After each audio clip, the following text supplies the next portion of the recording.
Hello, welcome to the Sutlifting Report. Today I have a lot of material to cover. We have Dr. William Gawthrop with us, and as this is a Christian news show, I always start with a reading from the Word of God. And today we're reading Matthew 24, verses 1 to 2. And Jesus went out and departed from the temple, and his disciples came to him for to show him the buildings of the temple. And Jesus said unto them, See you not all these things? Verily I say unto you, there shall not be left here one stone upon another that shall not be thrown down. Jesus had just left the temple, saying, Behold, your house is left unto you desolate. For I say unto you, you shall not see me henceforth till you shall say, Blessed is he that comes in the name of the Lord. Then his disciples came and wanted to talk about the greatness of the building of the temple. There's no doubt it was beautifully made. It caused many to think of God's greatness just by its beauty and sense of royalty alone. For this was where the ark rested. But Jesus, being God, said, Your house has left you desolate. Now the beauty and majesty the disciples spoke of was all that remained, for God had left the building. Matthew Henry points out, Hosea 9:12 says, Woe unto them when I depart from them. Matthew Henry also reminds us of 1 Samuel 4:21, which is, And she named the child Ichabod, saying, The glory is departed from Israel, because the ark of God was taken. The ark hadn't moved, but the glory of God that had resided there left with Jesus. Jesus speaks to the destruction of the temple next, and look at it this way. The Ark of the Covenant was seen as the heart of the temple. It was only so because that was where the glory of God was supposed to reside. The temple then was the body. The God is always concerned about where your hearts are at. Are your hearts his? Are they turned towards or away from sin? The temple, whose heart was removed, now is prophesied as being utterly destroyed. And you can think about what that made the disciples feel like, having seen that. Lord Jesus, Lord, we thank you because you love us more than we can imagine. You use the many things to show us the truth of your word. Lord, such simple passages in your word communicate such deep things that cause me to stop and think. Lord, you are our treasure. You've won our hearts and our mind and our body. Lord, use us as your servants to reach many others. In your name, Lord Jesus, amen. Now, I have with me Dr. William Gawthrop, and we're going to be talking about his book, The Criminal Investigator's Intelligence Analysis Handbook of Islam. Dr. Gawthrop retired after 48 years of government service as a counterintelligence officer for the U.S. Army and a GS-14 intelligence analyst for the U.S. government. He is a graduate of the Joint Military Intelligence College with a Master's of Science, Strategic Intelligence, U.S. Army Command's General Staff College, and the United States Marine Corps Command and Staff College, and the U.S. Army War College Defense Strategy course. He's also has a PhD in criminal justice. Welcome to the Sutlifting Report, Dr. William Gawthrop. Please tell us a little about yourself and what led you to write this book, The Criminal Investigator Intelligence Analysis Handbook of Islam. Thank you very much. My background, of course, has been government service. And right after 9/11, the question became, how come we didn't anticipate this? And when the ticking time bomb report came out after the attack on Fort Hood, there was a recommendation by the Senate, who authored the report, that the Bureau come up with a course of instruction to identify the ideologies that were responsible for this. Behind the scenes, the question became, we've been going to West Point's Combating Terrorism Center for the last 11 years at $1 million a year. How come their instruction didn't prepare us? So I was asked to attend that instruction. I did. And I came back and explained that the instruction is along the lines of Islam is a positive religion, and it has been hijacked, but also the authors and the course manager, the course director, had just recently been congratulated by the Saudi Arabian government for establishing his genealogy back to Muhammad.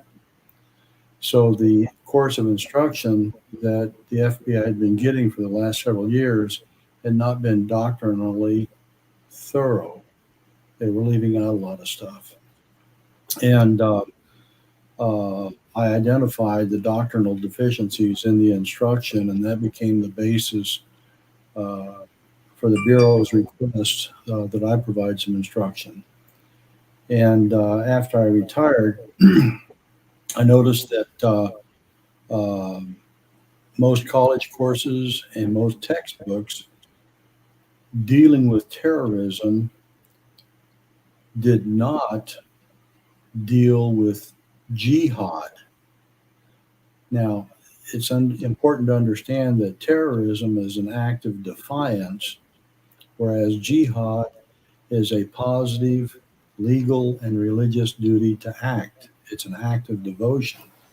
And none of the instruction was following jihad from a doctrinal standpoint. Why was this? If you look in the bibliographies and note sections of almost all of the textbooks, with the occasional exception of mentioning the Quran, none of the textbooks identified any of the other doctrinal texts that form the basis for jihad or for Islam's doctrine of jihad. There's invariably no mention of the example of Muhammad or Muhammad's biography, and there's no specific mention of the hadiths or hadiths, however you prefer to pronounce it, which give context to Muhammad's words that became the Quran. So the three doctrinal texts, the biographies of Muhammad, the original biographies, not the current era ones, the Quran and the hadiths are invariably not included in the bibliographies of the criminal justice texts. In addition to those three texts, you have the texts of the four schools of Sunni law, Malik, Shafi. These folks' doctrinal texts are not listed in the bibliographies of our CJ texts. So it became an opportunity for me to do my dissertation on the doctrinal utterances or the Islamic utterances associated with domestic U.S. assaults involving Islam. And in the course of my research, I had the opportunity to solicit the police reports from about 78 incidents. And invariably, the police reports failed to mention the doctrinal basis for the Islamic utterances. There would be a discussion about what the guy said, but they wouldn't explore what it meant, where it came from. And invariably, the subjects of the investigations gave accurate representations of their doctrine, gave accurate quotes from the Quran or the words of Muhammad, but they were lost on the investigators and the criminal intelligence analysts, criminal investigators, the intelligence analysts. So what happened then, you have all of these incidents occurring, the subjects of the crimes explaining why they're doing it, but nobody is looking at the doctrinal basis of their explanations to see that what they are doing is actually couched in identifiable doctrine. As a result, because the investigative bias that Islam is a religion of peace, 90 seconds. There's a tendency to dismiss the doctrinal basis and assume that the subject is mentally ill or not telling the truth. So the investigations don't get to the truth of the matter on what the real doctrinal basis for the attack is. So once that revelation came out in my dissertation, it became a very simple matter to write my book, citing the doctrine and basically using their words to cite the examples and state the case. So what we did then was dissect the Quran and identify from the Quran all of the Quranic passages that mandate jihad, all the Quranic passages that set up non-Muslims as the adversary, and basically lay it out in plain language using their words, the nature of the threat. And what we find is that Huntington's Clash of Civilizations talks about the Cynic, Chinese, Orthodox, Russian, Judaic, Israeli,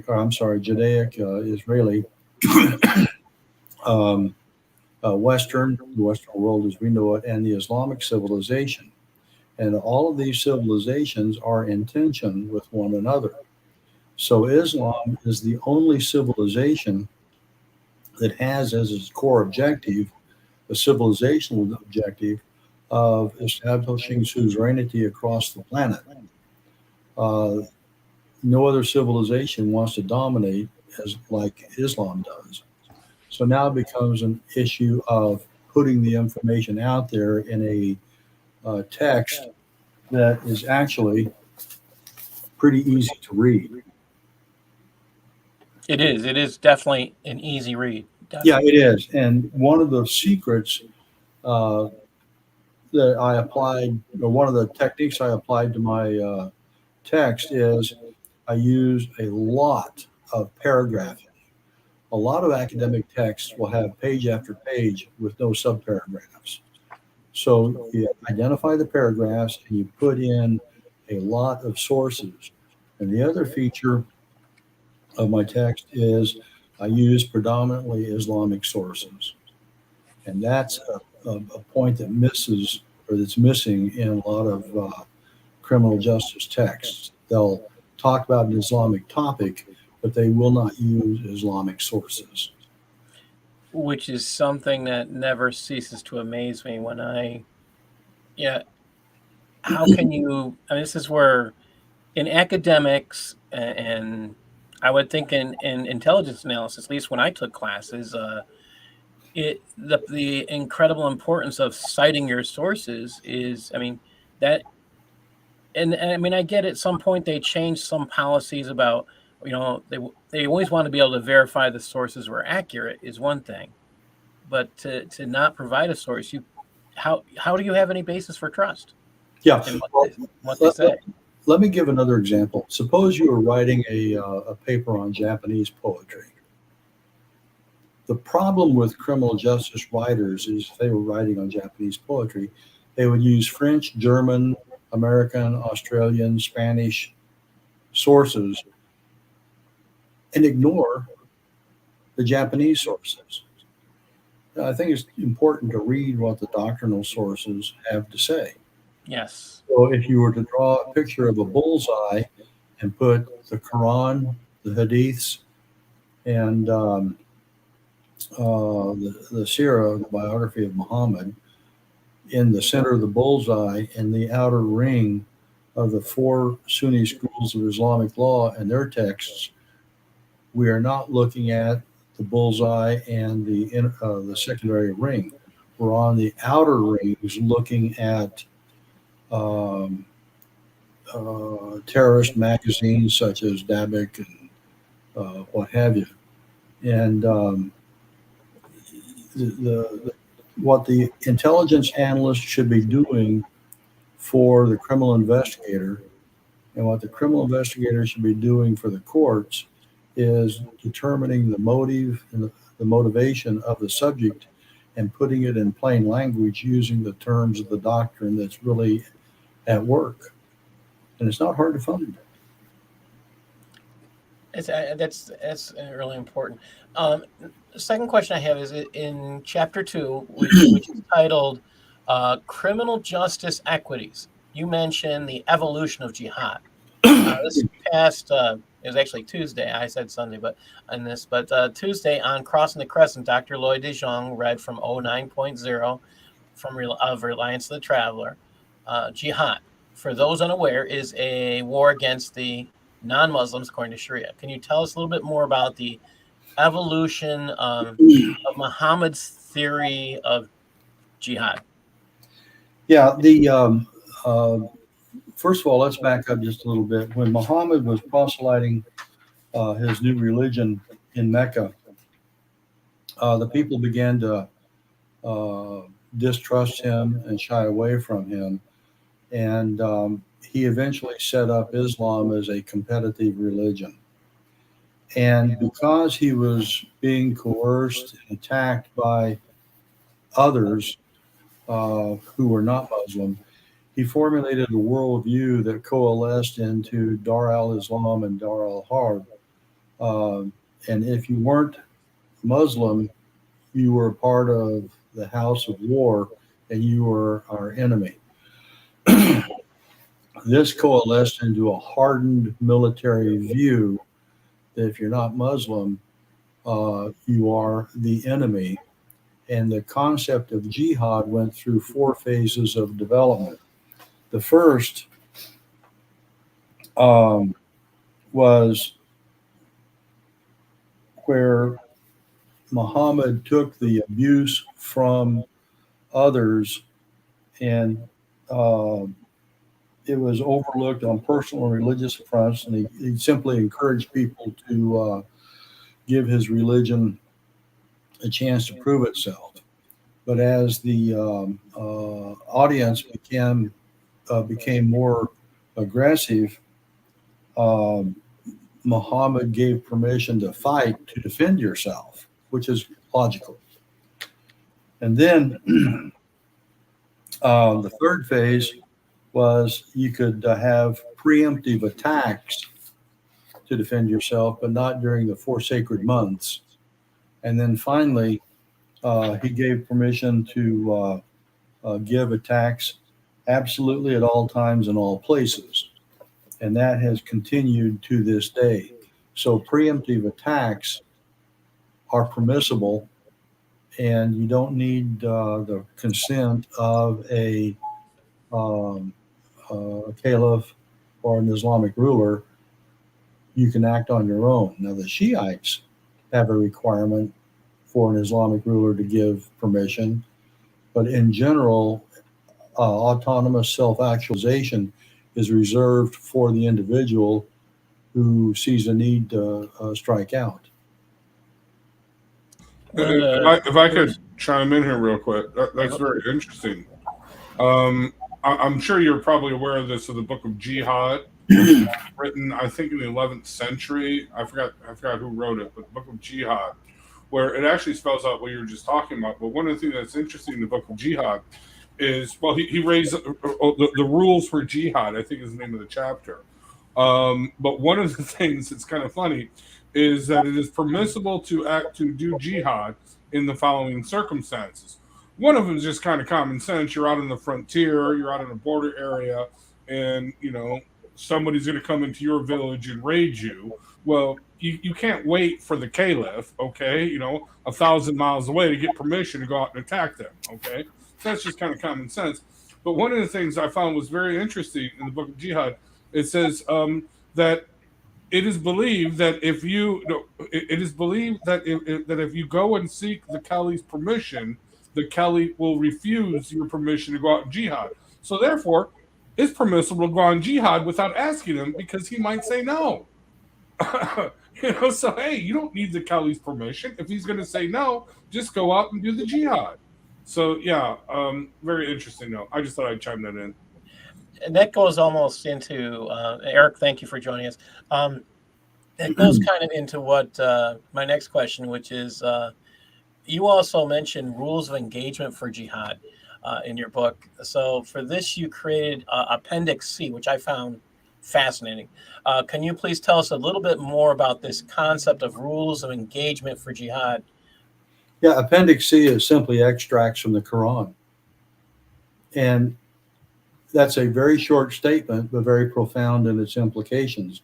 The rules of jihad that are later discussed by the jurists all fall back to the Quranic passages I believe in its Appendix C. Yes.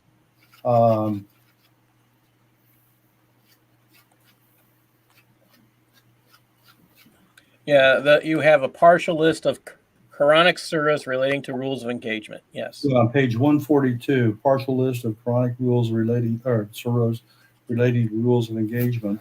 And this list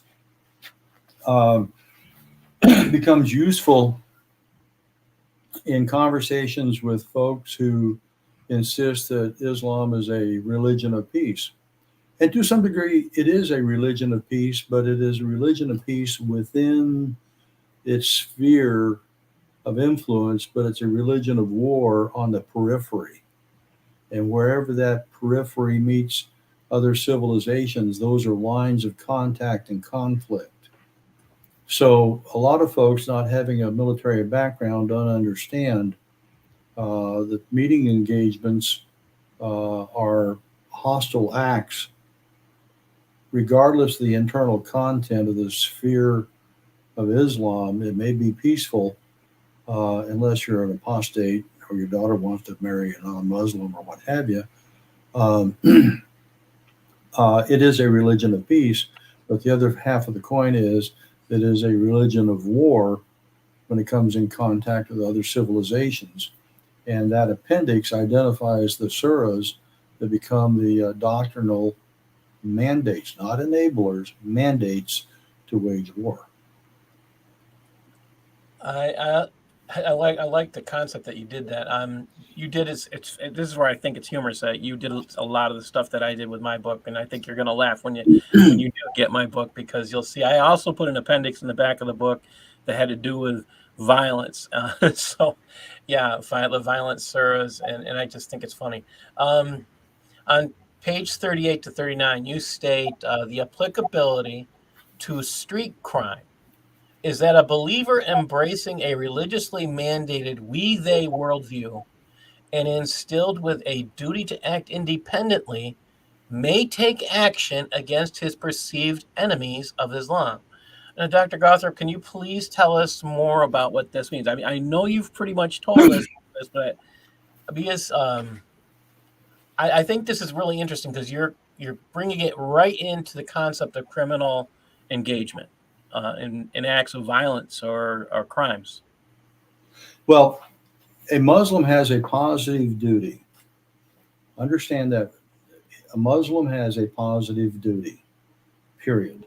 Now, he has a positive duty to defend Islam from attack, period. He has a positive duty to take action against others who threaten Islam, period. So the Muslim who has a positive duty to act may not be a crazy guy. He may not be a terrorist. In his world, he is not a bad guy. He's doing his job. He's got a personal obligation to do his job. Now, if he does that job in a Western civilizational setting, that positive duty becomes, in some cases, a crime. Now he's a bad guy in our civilization.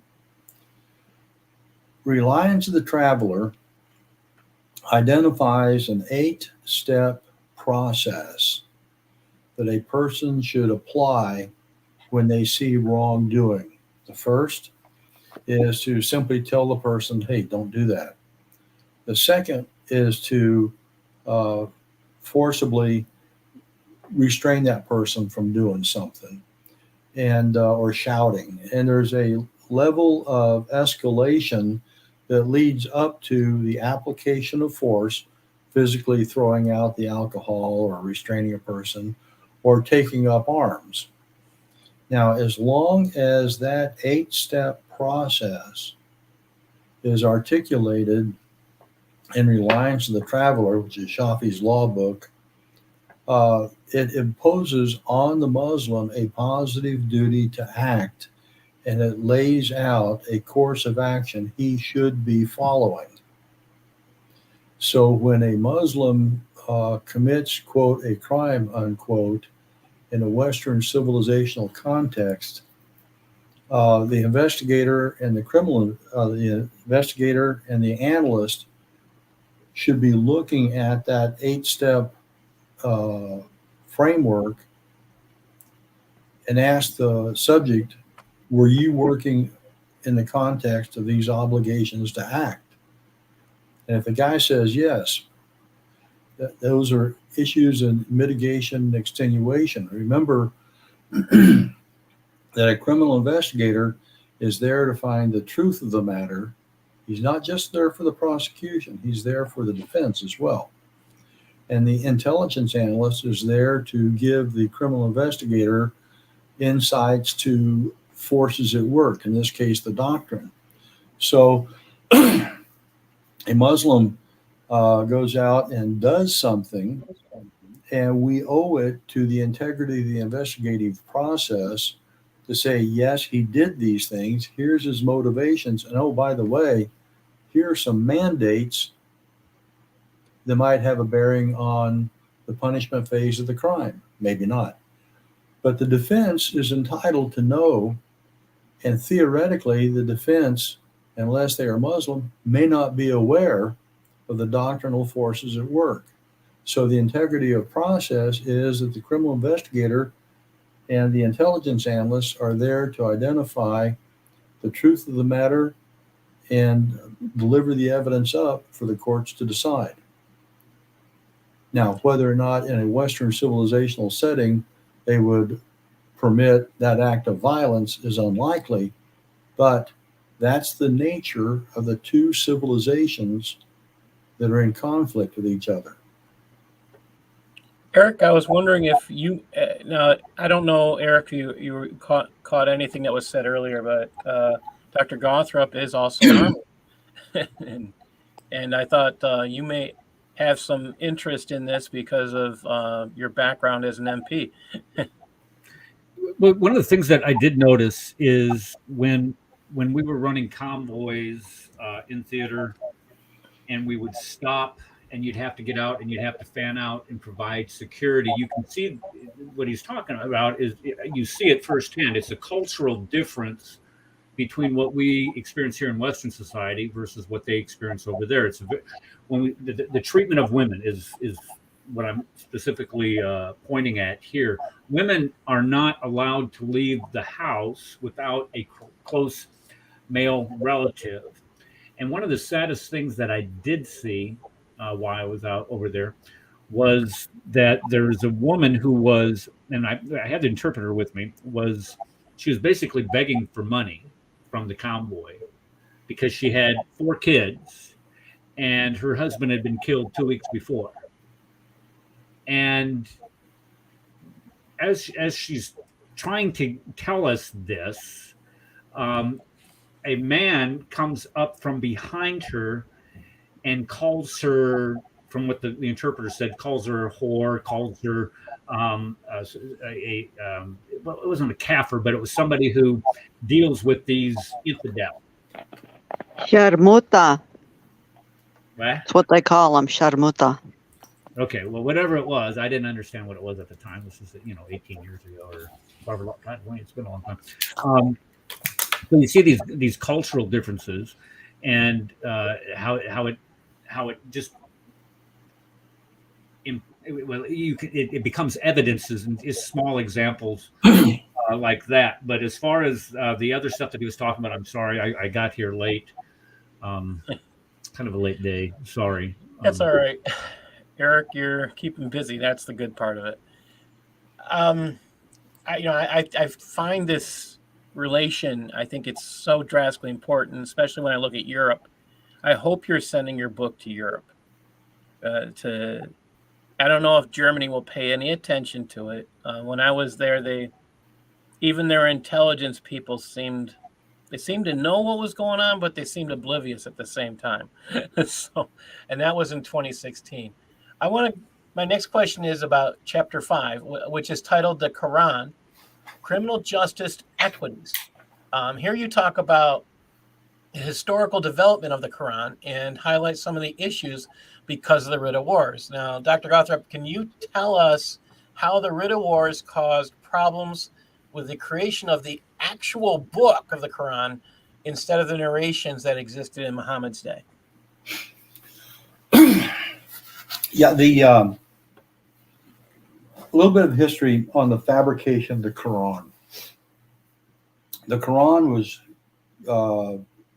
created before the arrival of paper in Arabia. Now, at that time, as a non-paper-based civilization, there was a great reliance on memorizers and reciters.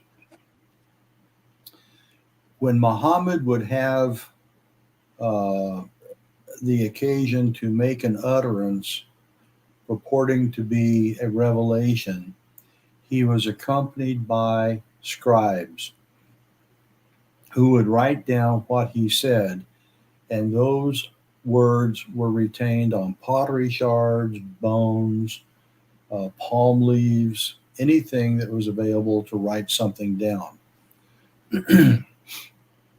So after Muhammad died and the revelations or his utterances stopped, the Quran was distributed among many different people having portions of it, and a decision was made by one of Muhammad's successors to compile everything into a single text using animal hides to record everything. Because Sayyid, the scribe, did not have paper-based editorial experience, he decided to write the Quran from the longest verse to the shortest verse. A logical thing to do if you don't have paper-based editorial experience where you group things into topics and subjects and subparagraphs and what have you. Rudimentary work, first time without paper, it served its purpose. Now, there were several copies of this animal hide or document made and sent out to the different regions, and people began to make copies of those. So now you get into the telephone effect. I say A, B, and C, you pass it on. A, B, I think you said D, and then pretty soon by the end of the transmission, it isn't what it originally started out to be. So later on, after Muhammad died, the wars of apostasy began, and in one fight, 70 memorizers were killed, and that was the motivation for writing down a single document.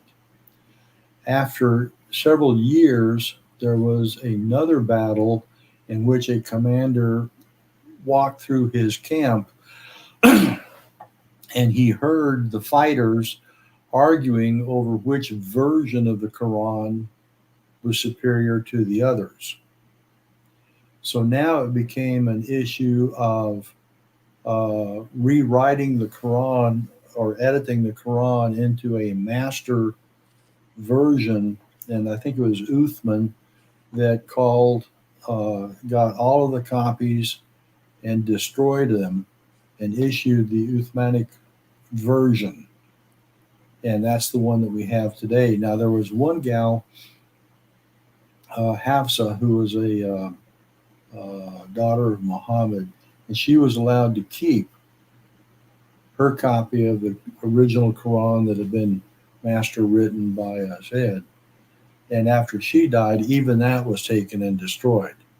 So the Quran that we have today theoretically is a descendant from the Uthman text.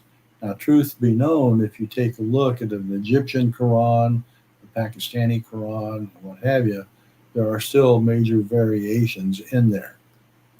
So these Eric, how many? We actually have a person. I don't know if you're familiar with Hatun. I think it's up to 39. Is it 39, Eric? 39 versions of the Quran. well, let me pose this to you. Theoretically, the Quran exists only in the Arabic original language. Yeah, these are 39 Arabic versions. Yes. The problem we run into is that the original Arabic did not have the diacritical marks that today's Arabic has. It was written in the original Qurayshi language that hardly anybody can read or recite. So now we've got these modern Qurans. Now, the English versions of the Qurans are not authoritative copies. In fact, if you'll look, you'll see variations in the titles, the interpretation of the Noble Quran. So when a translator gives a translation, it's not direct from Arabic to English. He's interpreting things. And each translator or interpreter has varying degrees of militancy. And in my book, I give the example of the surah that talks about beating your wife. One says beat her lightly, the other one says scourge her. The variations on the intensity of violence depend on the translator. So that leads us to the following. In my book, I recommend that whenever you say Quran, tell the reader which version, which translator of the Quran you're citing. You've got Ali, you've got Khan, you've got multiple others. And unless all of you are reading the same book, the same sheet of music, you're still going to have misunderstandings. So I go to great pains of saying that in the text that I'm using, I use the Quran issued by the Saudi Arabian government, which is different than the Quran issued Is that a by. Hafs? Say again? Is that a Hafs Quran? I know it's Khan, Okay. if I understand your question correctly. But the Egyptian Quran is going to be dramatically different than the Pakistani or the Arabian Quran. So you've got to let your readers know which version you're using.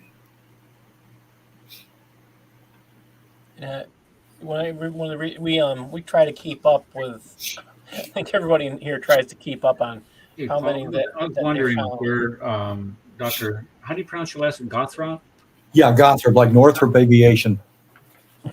Okay, I was wondering where. Okay, you were talking about a complete narrative of Islamic history. Where do you draw that narrative from?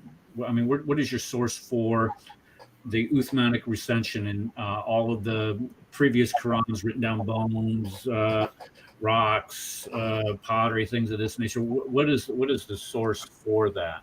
Primarily the Encyclopedia of Islam by Brill Publishers. Okay, so they're Islamic sources, though. Is it? Yeah, absolutely. Do you have any type of secular attestation to these? No, I use, as far as possible, I stay strictly with Islamic sources. And the reason for that is this. All my sources I try to get them as far back to the point of origin in Islamic history. Because everything that radiates out from that begins to have innovation and additions. For example, a number of the biographies of Muhammad written today provide some very interesting and specific details that were completely unknown to the original biographers in the 600s and 700s. So there's a lot of fabrication and innovation. I think somewhere in the upper listing of my chat, or the chat list, is my email. Shoot me an email. and pose your question, and I will provide you a detailed list of the sources. Okay, well, the reason why I was asking that there's kind of a new genre of higher criticism for the Islamic narrative that we learn from just purely from Islamic sources as far as the existence. Just, I mean, something is is the existence of Muhammad. Is there any outside sources other than Islamic sources for the attestation of the existence of this man that lived in the city of Mecca? Is there any type of outside sources for the existence of Mecca in the 7th century? And then when we start building upon the hadith that were developed and compiled, 2 centuries later, I see where you're arriving at the conclusions that you do. And that's because Muslims arrive at those conclusions because they're dependent upon those same sources that you're citing. I'm just asking if you have any outside attestation to these events in which that you're describing. Okay, if I understand your question if I understand your question, you're asking something along the lines of the following: what is the archaeological and the physical evidence for Muhammad? And Paul and I were talking a little bit earlier, and until Cook and Crone wrote their piece about the absence of archaeological evidence, most all of our authoritative sources were Islamic, going back into history. The question that's intriguing a lot of Islamic scholars today, and it's a valid question, where's the archaeological evidence? Where are the coins? Where's the rock inscriptions? Now, the earlier rock inscriptions and the coins allude to an individual.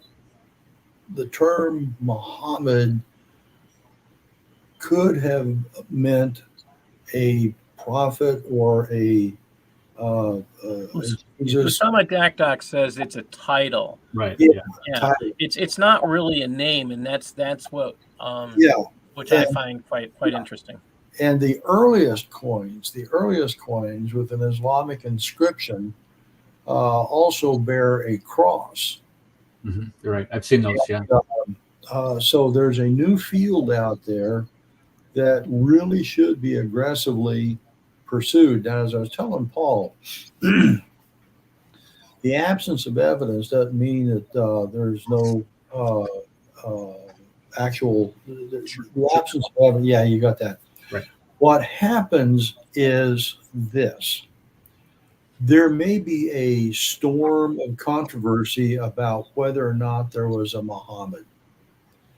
The Muhammad, the classic Islamic prophet. We do know that the story of Muhammad's death is that he died while he was in the company of his wife Aisha, and he was buried right straight down where he died. And Reliance the Traveler gives a vivid description on the burial specifications and how the grave should be dug down and offset a little bit.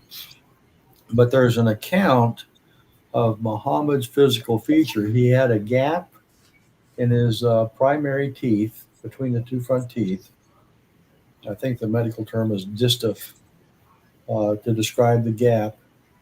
And the maxilla is your upper row of teeth. If there is ever an excavation of that site and they find that maxilla with 2 teeth with a gap in it and a gold ring, that one of Muhammad's followers related that he took his ring off and dropped it. He was the last human being to have contact with the prophet. Okay, so there can be some very, very energetic discussion about whether or not Muhammad existed. Until they dig up that gravesite and find the skeleton with a gap between the front teeth and that ring, that debate will run eternally. Do you think that Yeah. they would ever exhume Muhammad? I mean, do you think they would even consider doing something like that just to prove their Let, point? let me pass this on to you. The Saudis have a very peculiar practice on historical locations. Muhammad's wife, Kajeda, I always mispronounce her name, Kajeda, whatever. Her house was right near the mosque. They leveled that entire area so that the mosque can now be circumambulated by modern travelers. So they're not good about retaining their history or their architecture. Now, in the 1970s or 80s, there was a movement by the Saudis to exhume Muhammad's grave and level it, consistent with a Wahhabi tradition of not having marked graves. This is why Saudi kings, when they die, they're just taken out and buried somewhere, and nobody knows where.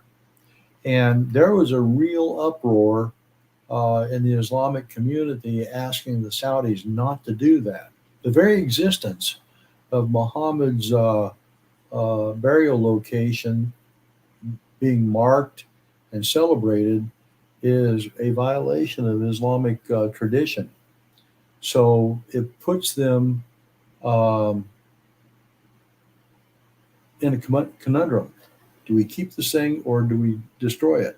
So they made, if they were to have destroyed it, they would have leveled everything. If they were to exhume the body or the skeleton and find in it a ring and the two teeth that are separated, that would be the ironclad evidence that that guy existed. Personally, I don't care. And here's why. You've got all of this literature and it's motivating people to act. Was Jim Jones a prophet? Some people would argue he was. Did Jim Jones motivate a lot of people to have their own Hirja to Guyana? Yes, he did. Did they believe him enough to commit suicide on his behalf? He was a very powerful person. That we have that modern day example gives us impetus to believe that there may have been a historical example as well. Not as crazy as Jim Jones, but nonetheless very, very persuasive. So the bottom line is, it doesn't matter whether we believe it or not; it's whether or not they believe it. Exactly, and that's, for example, in the issue of abrogation, some people will argue that there's a couple verses that abrogate 125 other verses. And then there are other people that argue, well, maybe just two or three. And Westerners get themselves in a twist trying to argue the issue of abrogation. You know who's really the authority on the abrogation? The imam at the local mosque. Him. That's the guy. And if there is another mosque and another imam and he has a different opinion, that's the authority for that mosque. So the issue of abrogation really comes down to, what does the local imam in the mosque in your area of operation say?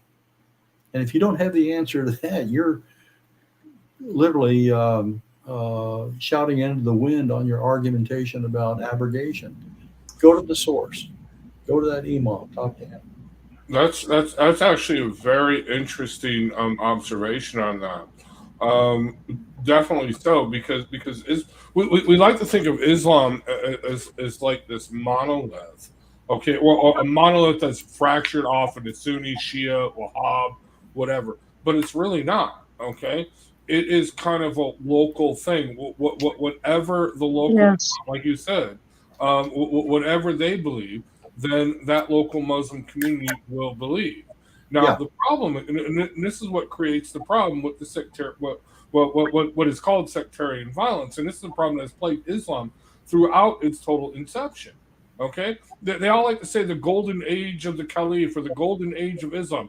There are multiple golden ages, quote unquote, of Islam. Okay, the thing is, if you read the Islamic history, okay, you have there was never any one Caliph. Okay, there were multiple caliphs. Okay, and they would fight each other, and whoever dominated would be that caliph for that reign. There was never a peaceful transfer of power, if you would like to say. Again, each Islamic caliphate dynasty, just like the kings of Europe, etc., they all ended violently. Okay, and they began violently. Okay, Yeah. and these caliphates, especially the Ottoman Empire, they had a simple solution. Okay, to have a peaceful transfer of power, you strangle all your brothers. It's kind of simple. Makes sense, right? You got to kill them all. Now, did this really happen? We don't know. But either way, point being is this: Islam, even at the local level, is not a monolith. Islam is whatever they believe Islam to be.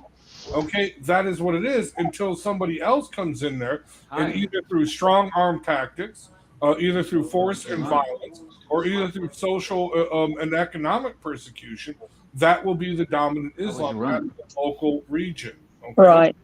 I want to call back for just a minute because he's what he's done is he's connected this. You got to be thinking about these criminal acts that he's connected this to. In his chapter 8, it's Eric. You got a hot mic. Eric, you got a hot mic. Okay. Eric, mute Eric. I'll mute Eric. Oh, he did it. Okay. This is a thing that got me. It's in his chapter 8, which is titled Doctrine to Tactical Expressions. In the beginning of the chapter, you mentioned key points stating any crime. This to me is extremely important. He writes, any crime that is motivated by Islamic doctrine is a tactical expression of that doctrine. Now, I firmly believe that is 100% accurate. And I think it needs to be said over and over again. I think it needs to be said by law enforcement throughout the world. I really believe that. I'm sad that it isn't. But Dr. Gawthrop, can you tell us more about this? Sure. There are three levels of war: tactical, operational, and strategic. At the tactical level, you have individuals. Individuals are behaving in accordance with their doctrine. Their doctrine is at the strategic level. It's at the civilizational level. Islam's doctrinal texts, Sunni tradition, are civilizational level documents and doctrine. So if a person in the streets somewhere applies those principles against an adversary and it results in crime, that is a tactical of a doctrinal mandate to act. The way you identify that is you go into the subject's house and you look at his reading material and you interview him and you get him to articulate why he did it. And as a jihadist, he wants to tell you.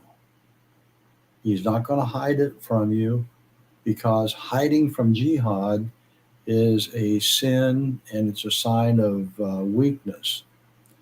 These guys want to tell you why they did it. And when they tell you why they did it, you've got to be smart enough to say, this guy's talking about doctrine.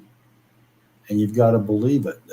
In my text, I identify the problem we have with law enforcement is that the subject will come up, he will admit what he did, he'll describe his motivation, and he will put it in terms that is so at variance with the criminal investigators and the intelligence analysts' experience that they will write it off as mental illness or whatever. The problem is that the guy's telling you accurately the motivation, but we're not smart enough to go back and look at it and understand it. Because we're not smart enough to do that, that's why I wrote this book, to tell you where to look. I spent a lot of my. This keeps driving me nuts. This stupid machine. It says I have an hour. Why is it saying 3 seconds? We're having some problems with BTR again. All right. Okay. The next question. I love that you caught this thing that I hadn't. Is there a different golden rule for Islam? Now that was something I had not seen. Yeah, hold on just a minute. I'll read it to you. Page 74.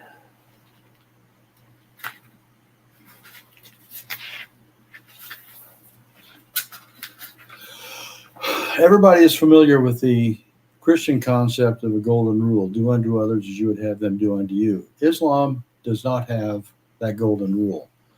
First of all, Quranic verse 3-140, if a wound and a killing has touched you, be sure a similar wound and killing has touched the others. Okay, so that's Quran 3-140. The next one is Quran 42-9. And those who, when an oppressive wrong is done to them, take revenge. So 42-39 and 3-140 is a golden rule for Islam that says hurt back and take revenge. And this is a difference at the civilizational level.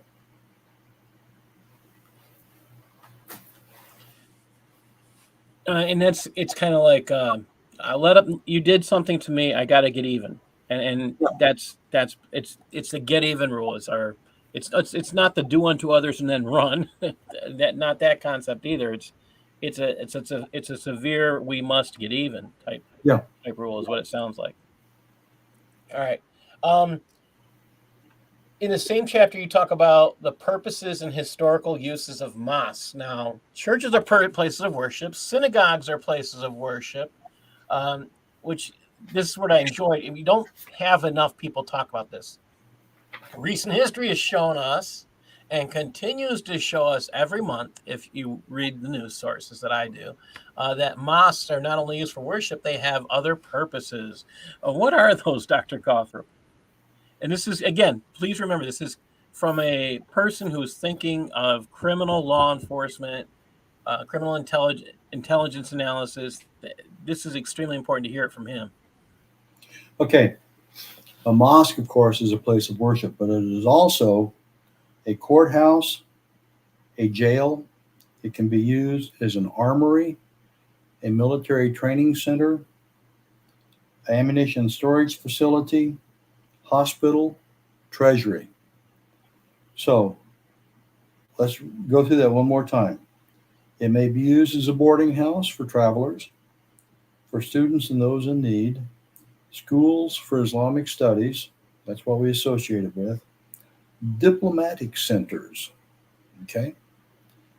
The meeting place, center for deciding important issues, military drill and martial arts practice areas, arms and ammunition storage facility, courthouse, confinement, hospital, and treasury. Now, here's another point, too. The creation of a mosque opens a region for increased Muslim immigration.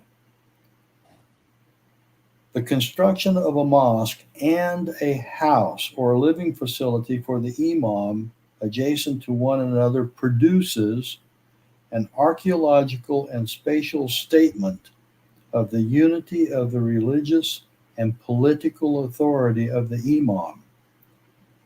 As the site of fired prayers and the ketubah, the primary formal occasion for public preaching in the Islamic tradition, mosques perform the traditional imperial Islamic function of serving as a unified religious and political focal point.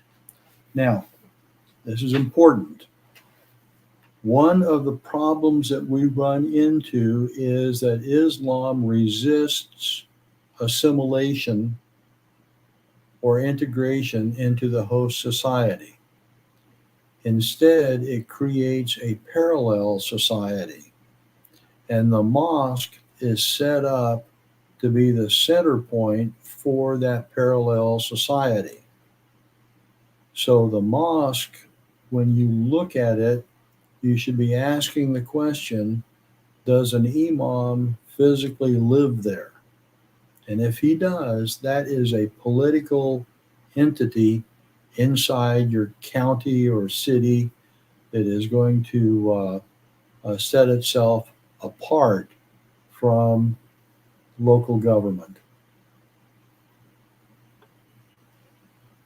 It's interesting. I mean, that makes me wonder. We have one particular mosque that sticks out locally, and I don't know if, I mean, with churches we used to have a parish or a what's the right word, parsonage that would be right next door to the church, and nowadays they aren't necessarily next door, but I mean, I've seen churches where the custodian or a resident cleaner or somebody would live in an apartment within the church, but I don't think I've ever seen one where the preacher would live within the church. Well, we're not talking about Western civilization. We're talking about Islamic civilization. Yes, it's totally different concept. So that's an interesting point.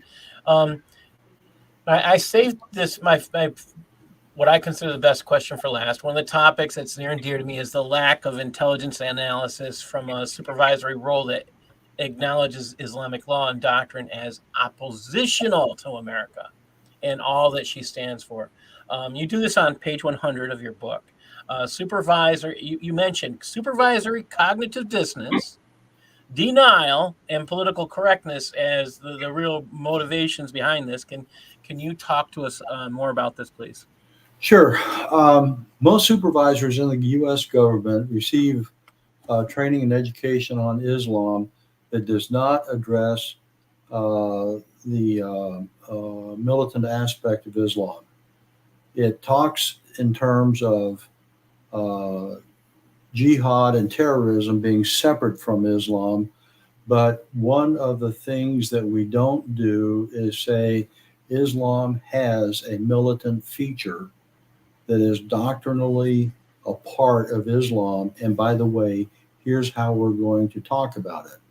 They avoid that discussion. Why? Because instructors and decision makers who would have to sign off on that instruction are fearful of being called racist, Islamophobes, or what have you. We have lost the ability to objectively discuss the militant aspects of a religion. Most analysts can look at a country, a political system, and talk about its militancy. But when it comes to religion, the Western perception on religion is that religion is a prescription against violence. We never look at religion as a preceptor of violence. And here we've got a religious doctrine, a civilizational force, a body of law that emphasizes offensive operations against others. And we just can't believe that exists. It's cognitive dissonance.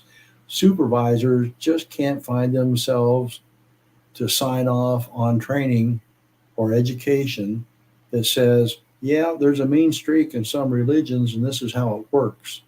So as a result, we tend to think that Islam is a religion of peace, and it is for those people who are inside of it, but we don't feel comfortable talking about Islam as a preceptor of violence. And that's where the book comes in, is to tell people this is how it works.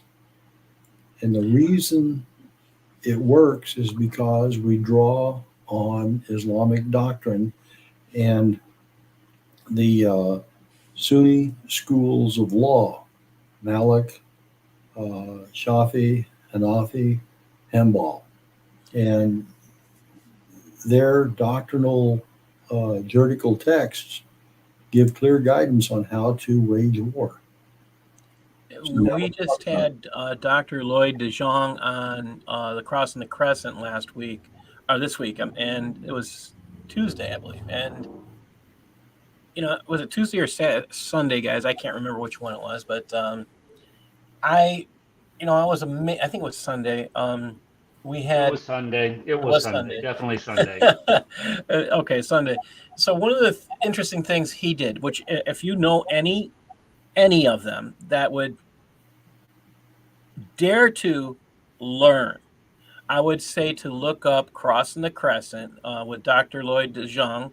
He has it now on his show. They've already had over 800 viewers of this program now, and it's just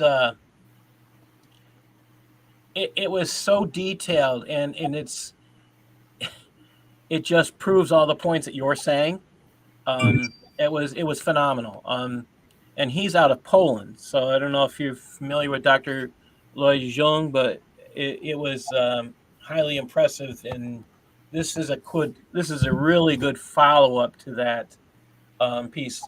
The fact that I have found one person who's into intelligence analysis with criminal, talking about the criminal factor. I mean, I picked up your book and it feels like it's talking about the same topics my last book talks about, and it's so exciting to see someone tackling things from this point of view. When I took my training in intelligence analysis, I learned that it was forbidden to look at Islam as a cause of violence, thanks to George W. saying Islam is not the problem.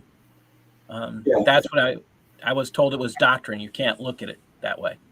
Yeah, and therein lies the problem for intelligence analysts and criminal investigators whose supervisors have been taught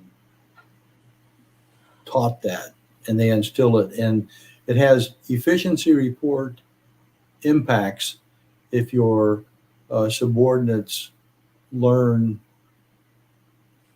the truth. I just want to mention the name of the book one more time. It's called The Criminal Investigator Intelligence Analyst's Handbook of Islam. Yeah. I got it right here. Yeah. Excellent book. It's a black book. Yeah, it's all black. I just want to chime in here really quickly here. Yes, I believe that Islam is a criminal organization at its core. But if you look at Islam, I mean, it's no different than any other criminal organization. You know what I mean? Okay. Well, for instance, I believe the Democratic Party is a criminal organization. I believe Communist Party is a criminal organization. Okay. They all come off of the same themes. They all come off of the same workings. You can have you can elevate, for instance, communism. Okay, you can elevate a Stalin, a Mao, a Lenin, okay, to the same level of the Prophet Muhammad, and everything within, okay, that communist organization, okay, it almost duplicates what is going on in Islam, okay, and not only that, but I want to add to this. We can look at Islam in its history. You mentioned the 4 stages of the jihad. Totally agree with that. But in the early stages, Muhammad was weak. He did not have the political backing, okay, to back up. I mean, he's him and his cousin, his adopted son, nephew, whatever, a donkey, okay, because remember, Gawthrop was the first Muslim convert, a donkey, and a few other people, his old wife, Khadija, and a few others. How is he going to fight against the Arab tribes? No, he had developed political alliances. And then, so anything that is compassionate and merciful with Muhammad, when Muslims say, well, look, he did not kill these people when he could have. Well, that's because he did not have the political clout. In other words, these people that he could have killed or should have killed, okay, if he was following a true doctrine, okay, those tribes would have warred against him, and he did not have the political backing. So the whole thing, it's a political criminal organization that is bent on subjugating the world to their will, just like communism is, the Democratic Party is. Well, they're now communist full blown. Um, just like all these, you can even say fascism, the Nazi Party, etc. They are hell bent on dominating the world and telling you what to think, what to do, how to act. Okay, all right. And they all follow the same thing. It's like they're all. It's like all the Quran. All these books follow the same theme. I mean, they have the same backbone and structure to them. I don't know if that my ramble just made sense, but you know what I mean. They're it's pretty much all the same. You can take Islam, you can take communism, you can take fascism, you can take it all, and it's as a template, okay, and apply it to anywhere in the world. And people will just sit there and say, "Yeah, that's okay. We can do that as long as it doesn't affect us." We use Rad. We use. I mean, I'm sure you're familiar with networking analysis. You tied organizations together, and you can see how they're linked together. I've been talking with one of the members in a group, and he did some incredible network analysis of some organizations. I propose looking at an organization, ISPU, which I think is extremely dangerous as to their ties to the Muslim Brotherhood. And boy, did he prove it. He had it all that down within a few hours, didn't he, Dr. Gawthrop? I was like kind of shocked. Yeah. One of the things to remember when we talk about Islam, we're talking about a civilization with some very unique characteristics. And it has to be understood in terms of it being a civilization transcending borders across the globe. There are going to be more peaceful applications of Islam in different locations, but at least within the Sunni tradition, you've got individuals who have a positive duty to act. They are unlike Democrats and other criminals. They have a positive legal duty and a positive religious duty to act. And as part of that motivation, their reward is paradise. Your politicians and your criminals have lesser rewards, such as money or power or what have you. But the jihadist who is motivated to act is in a category all his own. And I recommend to my intelligence analysts, study these people in the context of Islamic law and save yourself the trouble of not comparing them to anybody else, because you'll spend your investigative and analysis time looking at all these other examples. Keep it focused on Islam and the doctrinal texts, and stay focused on that as much as you can. And I keep saying, pick up this book, Reliance of the Traveler. This is, it's about a $50 book. And it's extremely important to pick this up, because Reliance of the Traveler, while you can get it free, I'm somebody who has to have a hard copy. I just have to. Maybe it's my age. I don't know what. I can't handle the e-copies. Yeah, I still, as an author's, I have a mental block towards ebooks. I don't like them in general. But I say you need this book. When you read it for the first time, you will be disgusted that there's actually people who would write such things. Yeah. One of the features of Reliance of the Traveler is its index. Now, Everybody who is on this podcast should have a copy of Reliance of the Traveler. You can get it on Amazon, and if you type in Reliance of the Traveler space .pdf, you might be able to get an electronic copy that somebody has pirated. Yeah, John Guandolo has a link to a free copy. Okay. You go Okay. to his site. The advantage there is that you can use the word search capability in Adobe Acrobat. And if you word search the term kill, for example, you'll get some very fascinating returns. But if you go into the index and just read the index first, the topics will amaze you. For example, obligatory lying. There is a section on obligatory lying or creating a misimpression. And it gives examples. For example, if a policeman comes to your door and asks if so-and-so is here, you can say, no, he is not here, meaning the space between you and the police officer, ignoring the fact that he's in the back room. So once you have gleaned through the permissions contained in Reliance the Traveler on how to lie, how to create a misimpression, the positive duty to kill somebody or take violent action against them, it begins to read like a permissions book for violence. And for those of you who have a military background, it's very much like a printed copy of the Uniform Code of Military Justice. And it identifies specifications and procedures and processes that you should adhere to if you're going to take action. One of the most fascinating entries is the following. If you have 3 or more people who are gathered together, it is a preferred practice to appoint one of them a leader.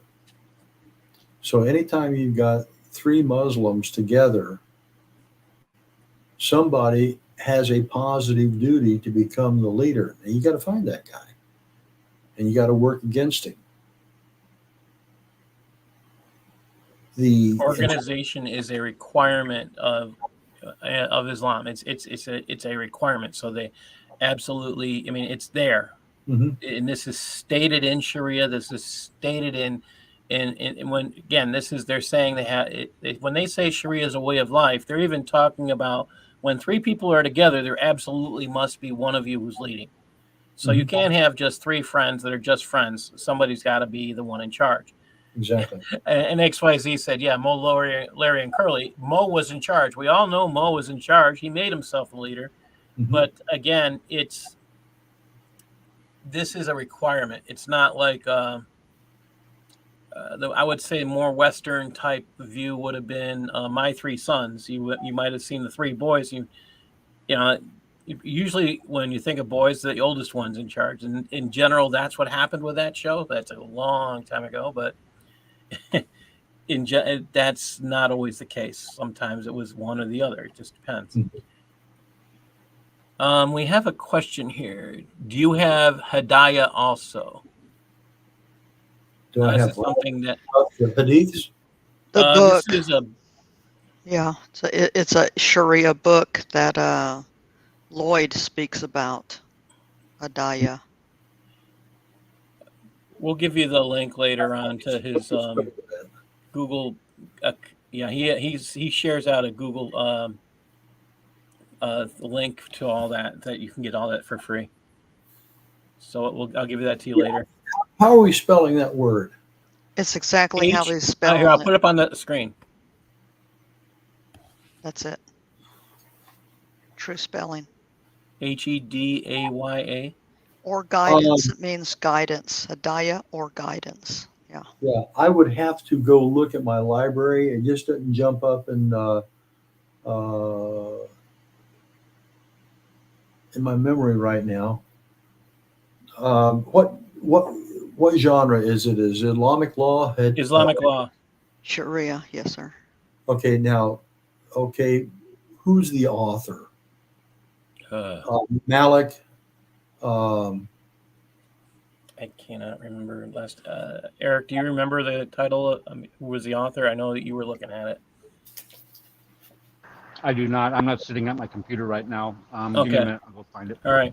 Yeah, it Well- talks about amputations and things like that. Like So in one of the chapter things, 2. yeah, it's like I said, you definitely, if you have anyone still active that you know of, you definitely want to have them go back and look at that last show.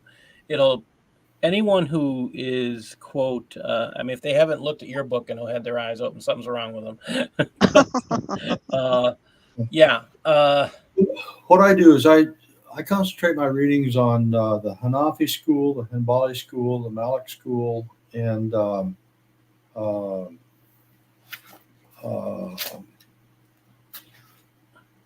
Well, the four Sunni schools, and then we look at, and this is the truth of the matter is they differ only on, there's no change in the schools where they keep saying, well, there's four different schools of thought in the Sunni. And then they say, well, there's Shiite, and there's really not much difference in thought. I mean, the most I've heard of a difference was Muta. But when you look at Muta, and it's okay in Shiite, but you read Sunni law, it's also okay in Sunni law. It's hilarious when they say there's differences. They aren't. I've had students before I started getting into this research argue about whether lying was legal or not. Mm-hmm. Well, one of the considerations that we should be mindful of, I would tell my analysts to be mindful of, is that while Sharia or while the Sunni tradition gives an individual a license to act, the Shiites withhold that permission until the imam in charge gives permission to act. That's why most all of the attacks that we've seen have been Sunni and not Shiite. Okay, yes, I've got that book. He was showing us volume 1. When he showed us, it was volume 2, the one he was showing us. Yeah, I've got that book in soft copy. And because it is a later rendition, I have not used it that much simply because if you look at a bullseye, the Quran, the Hadiths, and the biography of Muhammad are in the center, and the juridical texts of the four Sunni schools are in the next ring, and the Hayata is a third or fourth ring out. Well, one of the things that Lloyd DeJong pointed out while you're saying that is that the Sharia can actually abrogate the Hadiths and the Quran, because that is he's of the opinion that we should be considering and educating people on Sharia, which is secret knowledge in many ways, because they don't want us to know this stuff. Yeah. Once we do, oh boy. Yeah, the final word of Muhammad. Yeah, I would disagree with that, and here's why. The Sharia springs from the example of Muhammad, the Quran, and the Hadiths. The juridical texts of both the Sunni and the Shiite jurists interpret those three core documents, the three core sources. Once you start getting into the outer rings of that bullseye, the Sharia, you have a hard time saying that you can't use the hadiths, or that something contradicts the hadiths or hadiths, however you want to pronounce it. You're on safer ground by saying, here's how Muhammad taught Islam to his companions. These are the words he used. These are the circumstances of how he made these statements. And that's what Usama Dakdak would agree 100% with you, and I believe Adam Seeker and a number of others would also. Lloyd is the first one I've heard say that. I'm not going to say he's the only one I know of that does, but I think it's an interesting point. It does make you sit and think. I want to say thank you, Dr. Gawthrop. You have been a fountain of knowledge. How can people follow your work? Well, if they are lost souls, okay, in all seriousness, the spelling of my last name is on the screen. A lot of my stuff is in open source. Okay, for those who don't know intelligence analysis, can you explain that? Yeah, it's look at academia.edu. That's where I post a lot of stuff. I've got a couple articles posted on Small Wars Journal. One of those was actually posted here in the beginning. Say again? One of those was actually posted up here in the comments in the beginning. Yeah, but if nothing else, shoot me an email, Gawthrop@AOL.com, and let's strike up a conversation. Tell me what you need, and I can pipe you soft copies of a lot of stuff. The principle is to share information, and Right. Anyone else have a question before we let them go? Go ahead, Eric. I got a question. Have you received any type of professional pushback on your publications or academic pushback in your professional career? One of the things that I was told when I was still in government service is you can't say that. Why? Because it's classified. No, it's not. When I retired and my clearance expired, it was quite liberating because nobody could say you can't say that anymore. I use this statement over and over again. Tell the truth, use their words, and nobody can classify that. And as long as when you make a statement in a publication and you back it up with footnotes, it's very, very hard for somebody to push back. And a parting comment to the audience,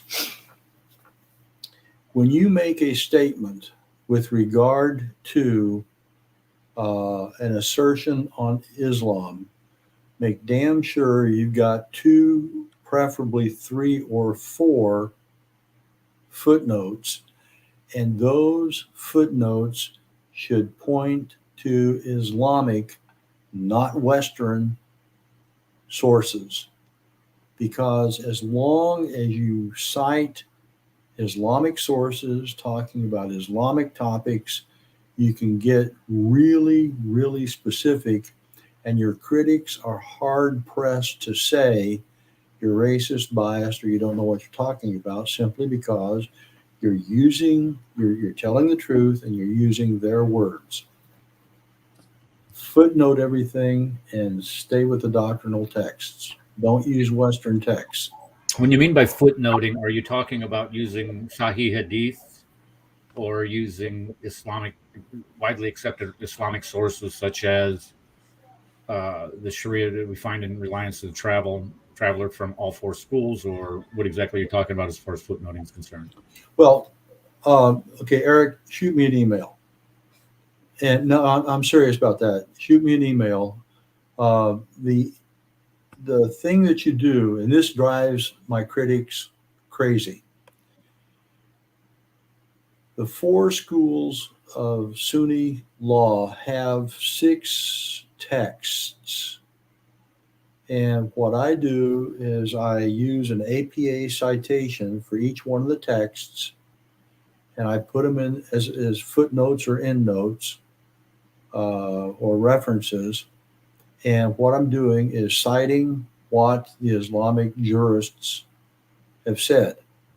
So when somebody says you can't say that, the answer is yes, I can, because somebody else has already said that.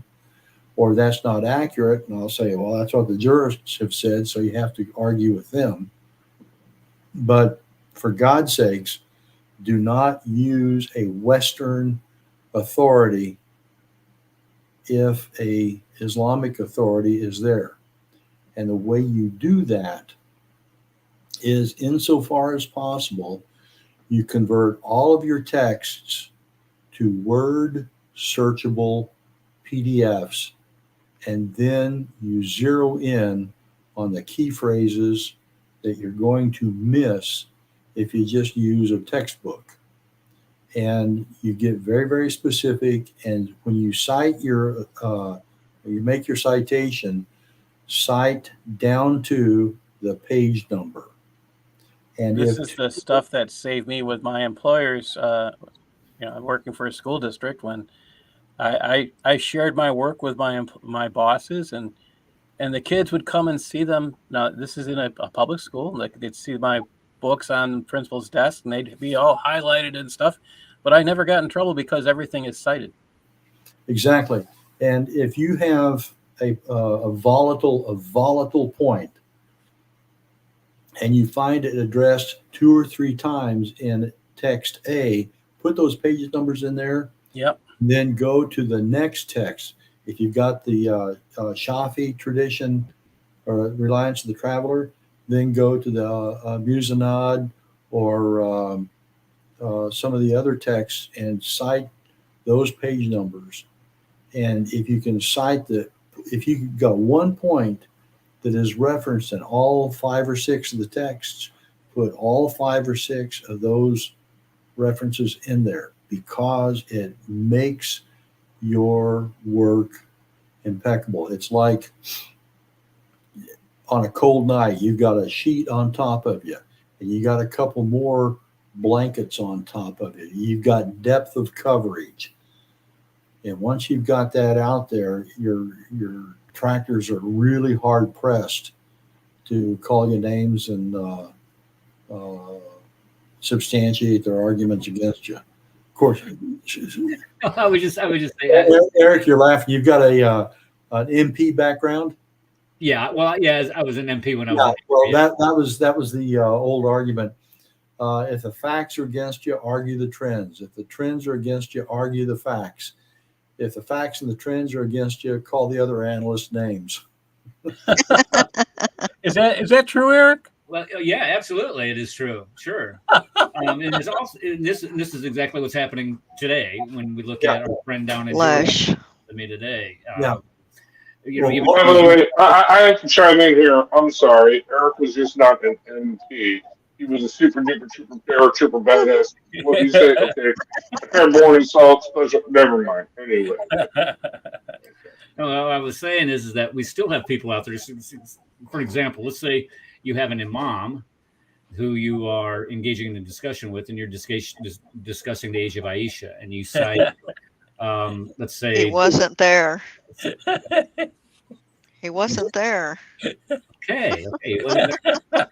That's what he says, right? Well, you weren't there. I wasn't there. Sahih Hadith, you cite Bukhari, Muslim, Abu Dawood, Al-Nasir. You cite all these Sahih widely accepted Hadith discussing the age of Aisha when this event happened. And he cites people like the Encyclopedia Britannica, Karen Armstrong, and other secular sources. Who do you think on that side is going to win the argument, number one? But number two, when you're called names for pointing that out, what do you do with your reputation? Now, you alluded that you said that you were retired. I'm an educator myself, and this is exactly what they come after you with. They'll say it doesn't matter if you're right. It doesn't matter if you, like you said, source your information. Make sure that you have a real tight shot group here on what you're saying. But even with that, to for a non-Muslim to criticize Islam is completely unacceptable, and it's becoming even more and more unacceptable here in the West, which I'm sure that you may have found out quickly. I don't know exactly what type of academic isolation that you received, if any, for your published works. But this is exactly what we experience here in Paul's circles and in my circles on the Cross and the Crescent, and everybody else that's on this panel. This is exactly what we experience, even though, like you said, make sure you know what your sources are. Make sure that you cite your sources. Make sure that you can, send them the link, send them the page number and all that. Mm-hmm. But when that's not done, what recourse do you have? Have you had to have that type of recourses, even though you have cited these things? Have people still pushed back and called you bigot, Islamophobe, or whatever the heck they're going to call you? What has saved me in the past has been the following. In every job, you have a rater and a senior rater and a reviewer. Okay? Your efficiency report.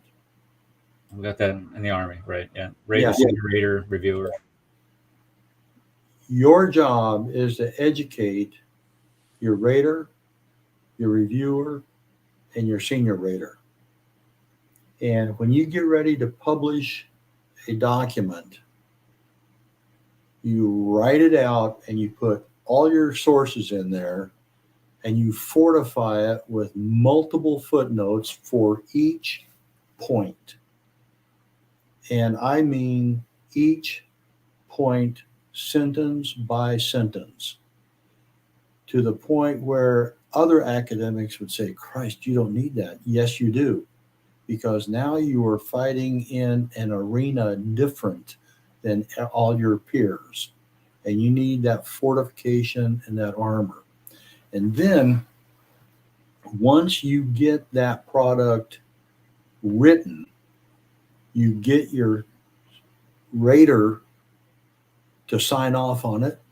You get your senior rater to sign off on it. And you get your reviewer to sign off on it.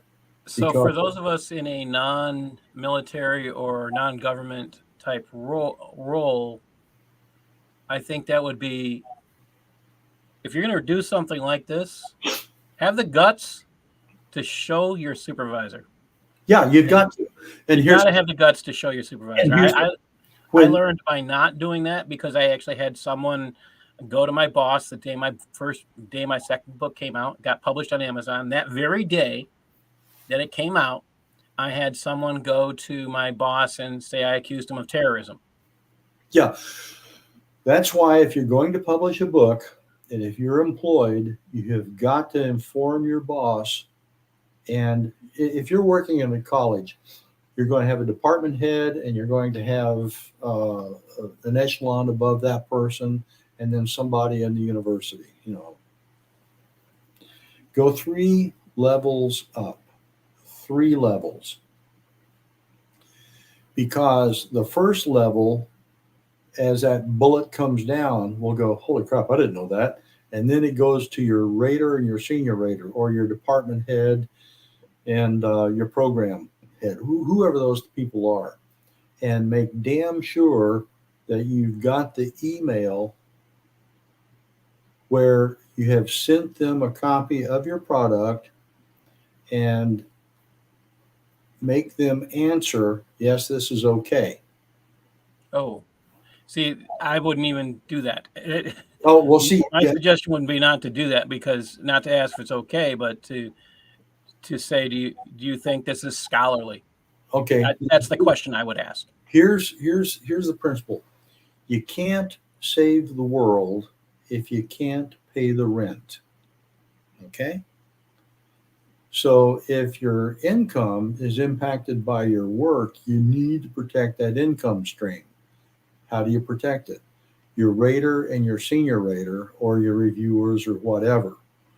And you get them in the tub with you. You tote the line. Yeah, you make them say, yeah, this is okay, fine and good. and you get them to commit that, yeah, this is scholarly work. You've done your homework. You've documented everything. This meets a test of scholarship, and you get them to commit to it. Because then when that incoming round hits, it's got to detonate 2 levels above you to protect you.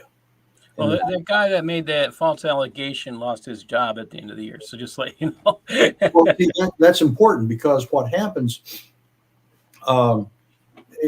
there's a document called, I think somebody just popped it up on the screen, Government and Academic Vulnerability to Jihad of the Pen and Tongue. Take that document and show it to your boss. All right, I'll put it right here. Yep. And make sure that your boss has read that and understands where you're coming from, and understands where your criticisms are going to be coming from. And basically, you're going to make that person your combat buddy. And he has to talk to his supervisor to protect himself. And he gets in hot water because of you. Yeah. And show him that document. Show him that document. Because if there is a Muslim employee, understand that Muslim employee has a positive duty to object. Of course. I don't know, Eric, when this is for social studies under Common Core, they started to require the teaching of the Armenian genocide. And I said, are you seriously going to require us to teach that? Because then we have to bring up, according to the ethical requirements of social studies teachers, you have to bring up cause and effect. So then if we have to teach this, we have to teach by ethics, by the National Council of Social Studies Teachers ethics. They have to teach the cause, which is the 1915 fatwa. Are you telling us we have to teach that? So I brought that up. And all the coordinator of social studies would say is, and you'll tell your boss, you'll tell your principal if you're going to teach anything controversial. Like I gave the documents to anybody who asked for them. They were just like, I'm not touching that one with a 10-foot pole. Yeah. Yeah. Now, in high school, you got your lesson plans, and the lesson plans are approved by the principal. No. Well, okay. Most cases not. Therein lies the conundrum. If your lesson plans aren't reviewed and approved by somebody, make darn sure they are reviewed, and at least you get their blessing, because when you do light that fire, you've got to be able to have somebody above you to protect you. Yeah, you can. In public schools, most times your lesson plans aren't approved unless you're getting reviewed that day. Mm-hmm. So they will look at you. They'll look. They might ask you for what your lesson was that day, and you can share it. But other than that, in general, it's extremely unusual for someone to ask for your lesson plan. Well, it's unusual until you write on a controversial topic, then it becomes expected. And before I would tell people, before they approach a topic regarding any aspect of Islam, make darn sure that somebody has reviewed and approved it and said, I have no objection to this, because you're going to need to hide behind that person later on. Yeah, having a backup. Let them take that bullet for you. Right. Good word. Be daring. Everybody needs to be daring. I did want to get into the one topic I probably shouldn't touch on today, which is off topic of Islam. But I do want to open the can of worms that's out there since Trump's since his Mar-a-Lago place was attacked by the FBI, invaded, whatever you want to call it. I do want to talk about that today. And I have been saying since March on this show that I believe that the Democratic Party has been planning a boiling point of August for the purpose of getting conservatives out in the streets and angry. And I've been saying that because I started looking. One of the things I put on this, we're not allowed to cover on BTR. We're not, on Global Patriot Radio, we're not allowed to talk about conspiracy theories. And this isn't it. I was looking at a large number of what appear to be coordinated attacks. Can't prove it, but on food processing centers.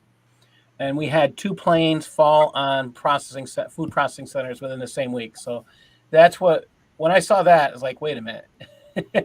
and I looked at how the plane had to fall, and to fall through it had to be directed. There was just no way it could have happened with one of these planes. And this is something I've been talking about for a while. I think that the goal was to create a boiling point. So I got asked by a friend in Tennessee today, if the invasion on Trump isn't enough, what's next? And I said, my prediction is within these next 2 weeks, there'll be at least 2 more events, and I'm not sure what that means.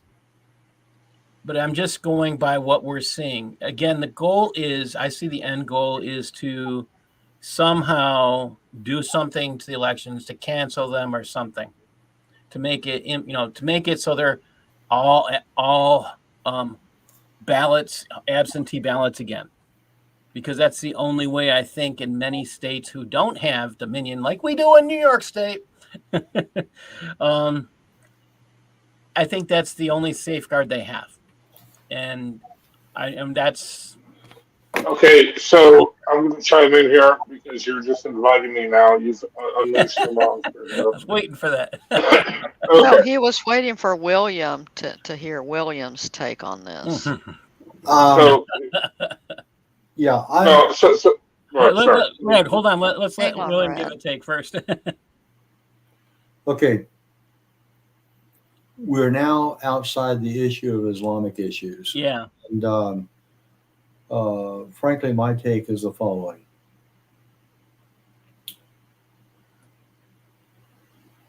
The Democrat Party has moved considerably to the left. It's not the party of John Kennedy anymore. Amen to that. Now,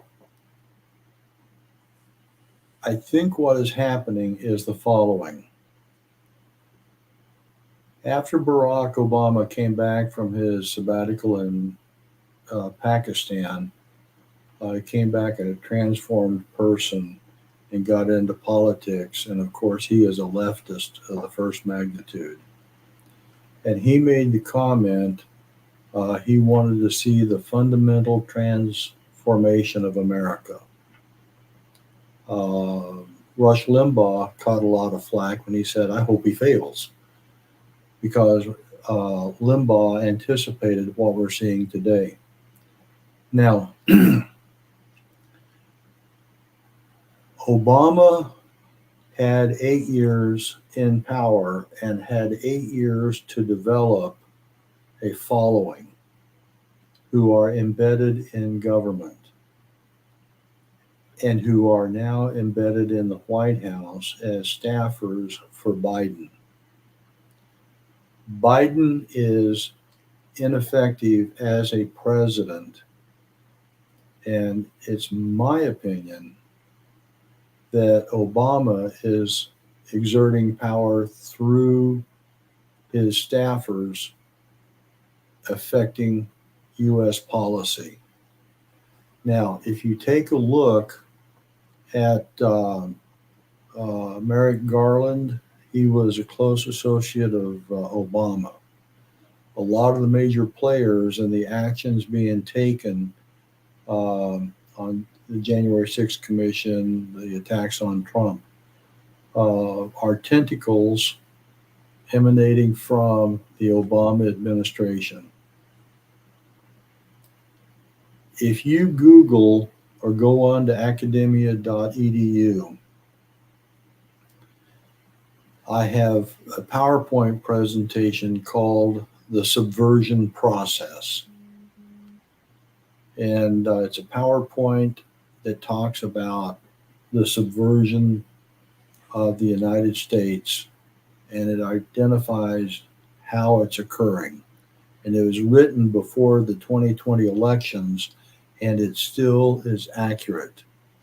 And the puppet master behind all of this, I honestly believe, is Barack Obama.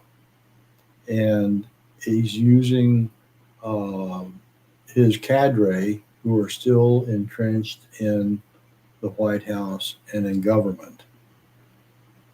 And we are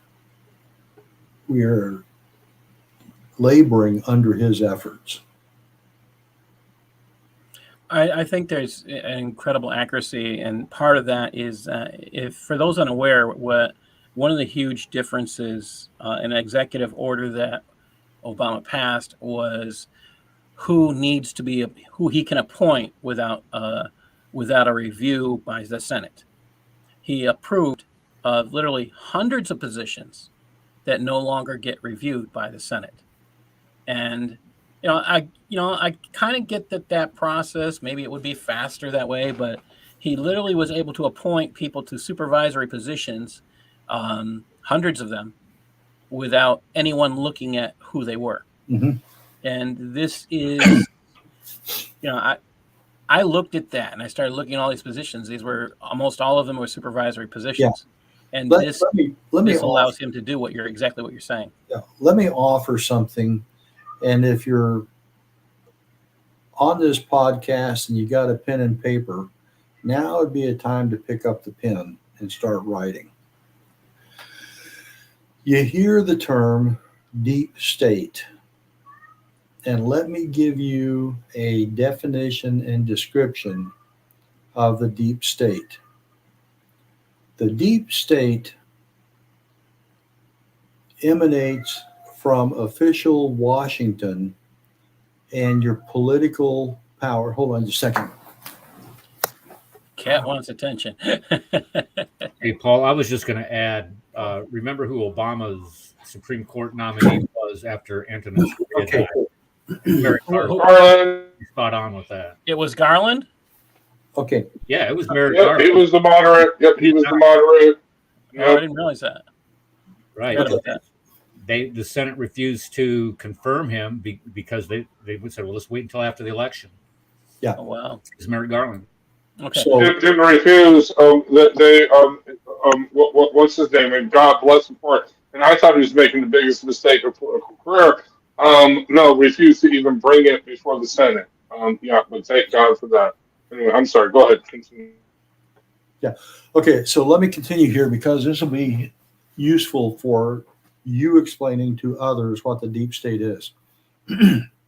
First of all, you've got your senior elected officials, senators, congressmen, and the presidency. Then you have their staffs.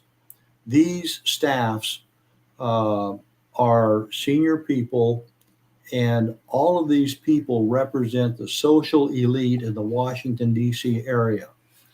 These social elite now begin to fraternize with other government employees who constitute the senior executive services, SESs.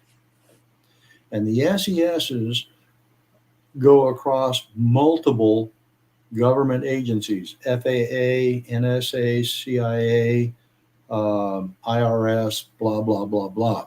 So you've got a commingling and some intermarriage between or among the SESs, the judiciaries, the federal courts there in the DC area, high-powered executives in the commercial industry, the contractors.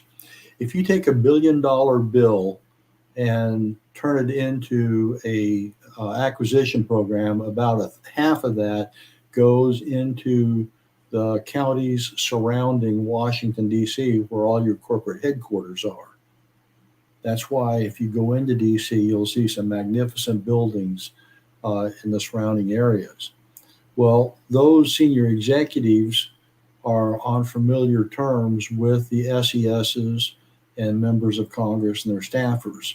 So within an individual agency, you've got your SES 1s, 2s, 3s, and 4s, who are the senior leadership, for example, of the Bureau or the FAA or whatever. And then right below them are your GS 15s and 14s. Now, your 15s and 14s are your major department heads.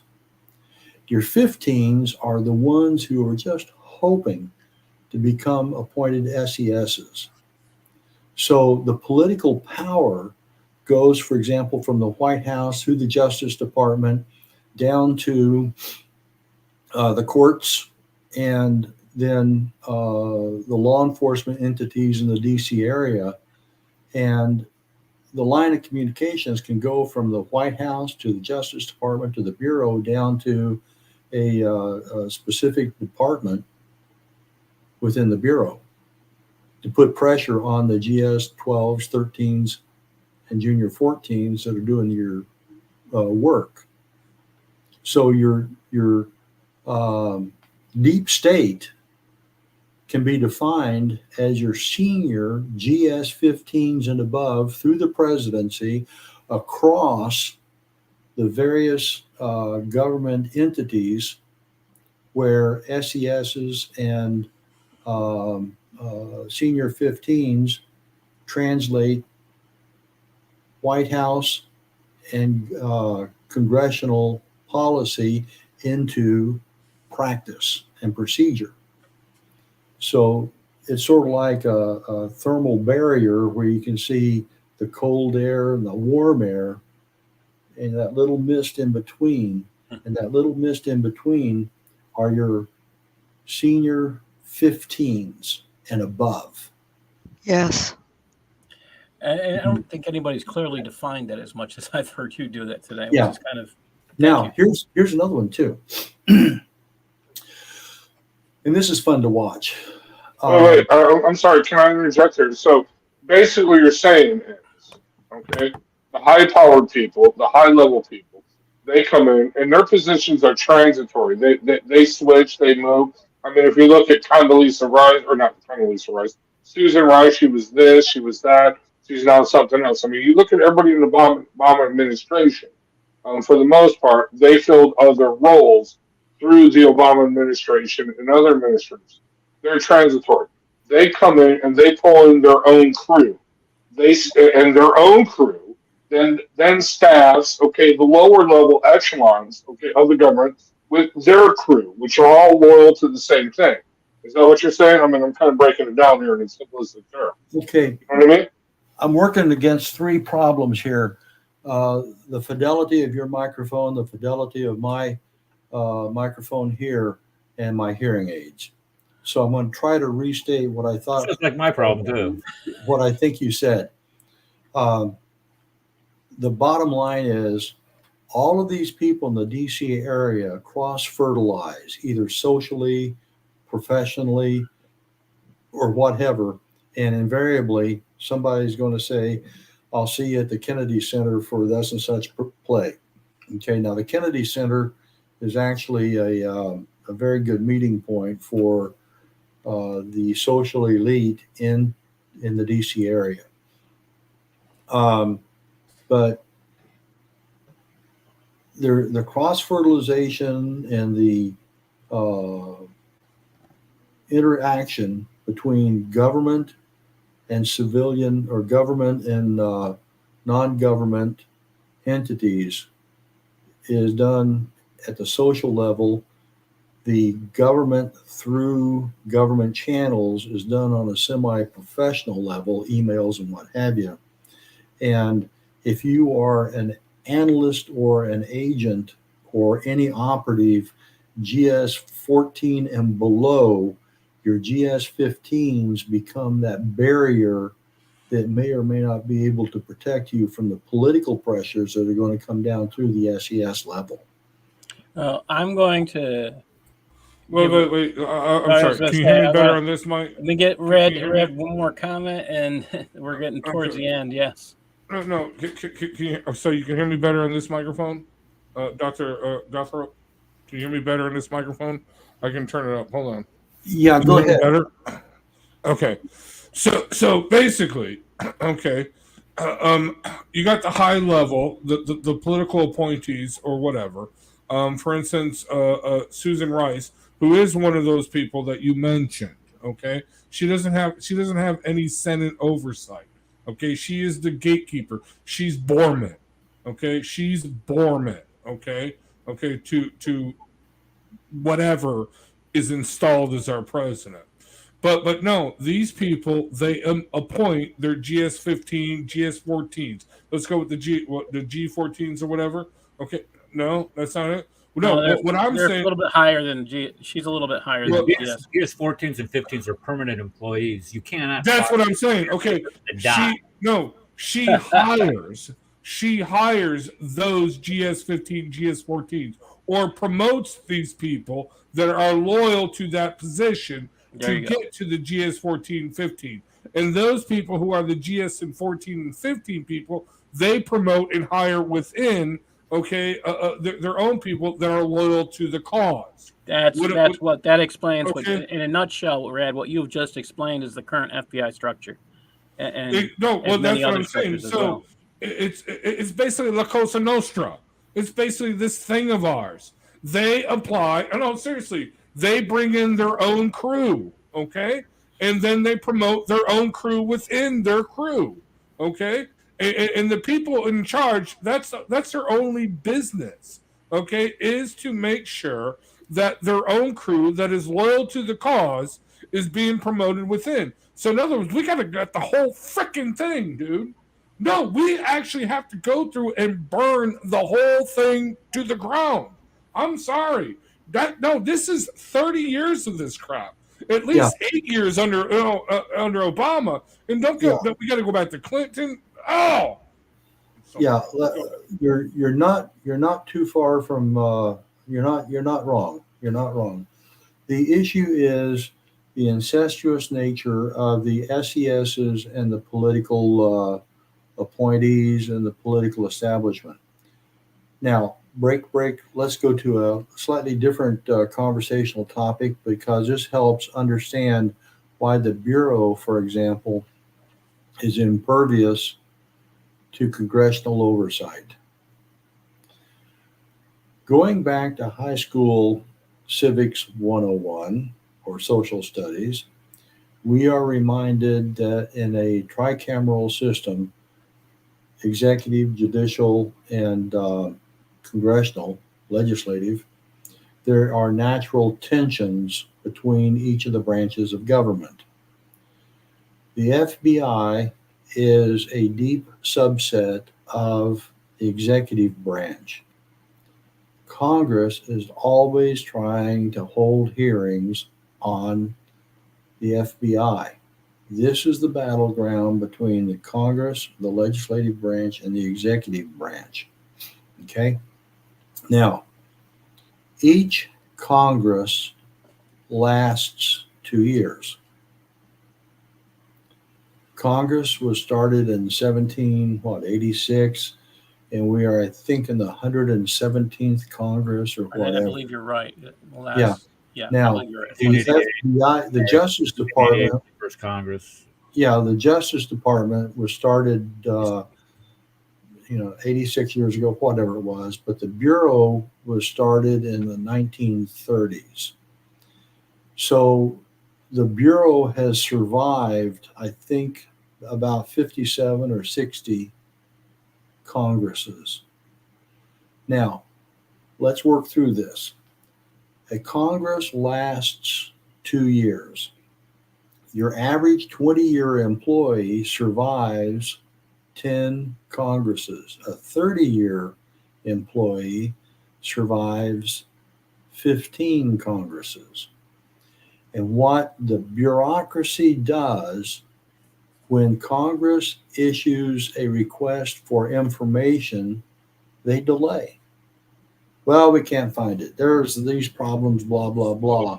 Yep. And they stiff arm Congress until that Congress ends. and then they have to start all over again. So the patient delay of stiff arming is a technique of the executive branch that the FBI or some other executive agencies will hide behind from Congress. That's why my policy is this: Congress needs to pass internal thing. They need to have their own jail.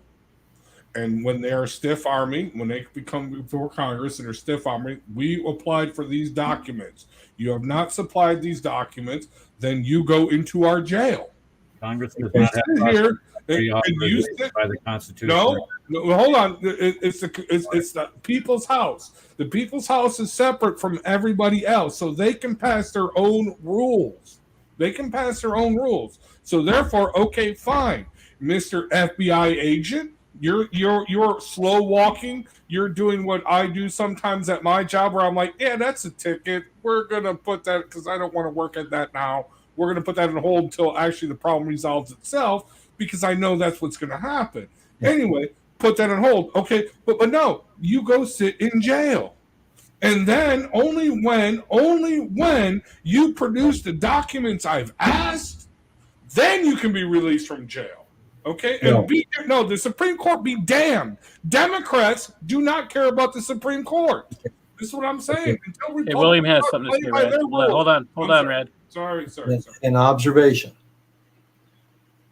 Only the executive branch can tell executive branch entities to respond and take action against them. The only recourse that Congress has is funding. Now, if you get a Congress that is unified, Senate and House, and they say, if you don't produce these documents, we will suspend your funding, that will get their attention.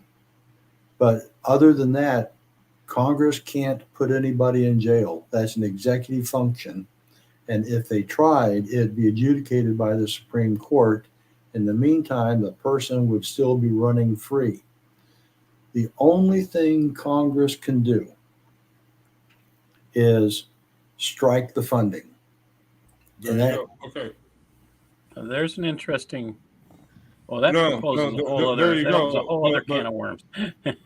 Money talks. But as I think it was Andrew Jackson said, let the Supreme Court come here with an army.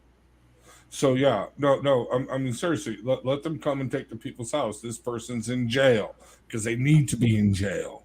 Okay, and you don't get released. Hell, you don't even get fed until. Well, I want you to think about that, Rad. When we have the Dems in charge, how many people they would just put in jail just because they don't like them? Well, if I have my way, if I have my way, there will be no Democrat Party. Period. But that's the thing to think about. Well, Washington warned about that, right? Yeah. To do not separate into parties. But yeah, I don't. And what did we do? We did the opposite. Yeah, I'm of the opinion that separating into parties isn't a bad thing, but we've kept it to two major parties for close to 2 centuries. Wow. 200 and some odd years. Wow. But it's still, I'm not saying that that's necessarily a bad thing, because you at least get to hear opposing points of view. That's how I look at that. I gotta end the show because I'm just running out of time, and it's been a long day for me. This is too good. All right. Hey, I wanted to know what. We'll cover this. I'll cover this on another day. Yeah, you have some great accolades here. Dr. Kufar is he runs the Dissecting the Quran channel. He said, "Doctor, you're a great wealth of information." So.